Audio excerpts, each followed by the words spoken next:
Hey, what's up guys, another video here. So today I just want to give you a quick update on the stimulus package and what's been going on with the Trump executive orders. So Treasury Secretary Stephen Mnuchin said Monday that he believes Democrats are willing to compromise on a fourth stimulus package, saying that if there is a fair deal that the Trump administration will do it this week. Mnuchin, during an interview on CNBC Monday morning, said he wouldn't comment on the specifics of logistics of negotiations because he does not think that's helpful. Quote, "There is a deal to do if Democrats are reasonable and want to compromise," Mnuchin stated, "and if the attitude is we'd rather give you nothing than agree on things, then we're not gonna get a deal." Quote, "But I heard Pelosi over the weekend," Mnuchin stated, "they're willing to compromise, so if we can get a fair deal, we'll do it this week. But the president needed to take action. He's not going to sit around." Meadows and I reported back to him that we're not going anywhere, and that's why he took action.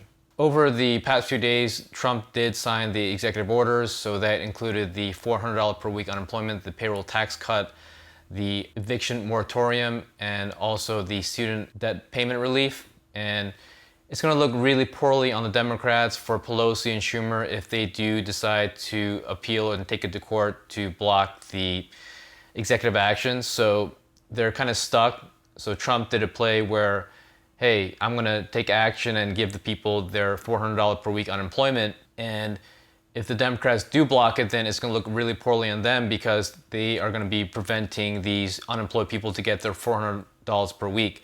So it's going to look really poorly on them. Also, people that have student loan debt, they're trying to defer their payments. So Trump is trying to help in that regard, and he's trying to help also with evictions. So it's going to look really poorly on the Democrats. And if they don't decide to appeal or try to revoke his executive actions, then they're going to let Trump win. So they don't want that either. So they don't want Trump to win, and they don't want to look really poorly in the public's eyes, especially during or before the November election. So they're kind of stuck in the meantime. And I haven't seen any news or articles about the court action against the executive orders, so we'll see. So I think Trump is trying to get them to negotiate for this coming week. But as we see with Mitch McConnell, he stated that they aren't technically in a recess, so we'll see what happens. But again, Trump did a play where he pinned the Democrats either to revoke or try to appeal his executive actions, where it's going to make them look really poorly in the public's eyes, or he's trying to push them to continue with the negotiations. And if they're stuck at the $2 trillion mark, then they'll probably have to go south of that, 1.75 or 1.5 trillion, to get what they want. So it's actually going to be less than half, or about half, the 3.4 trillion that they suggested in May with the HEROES Act.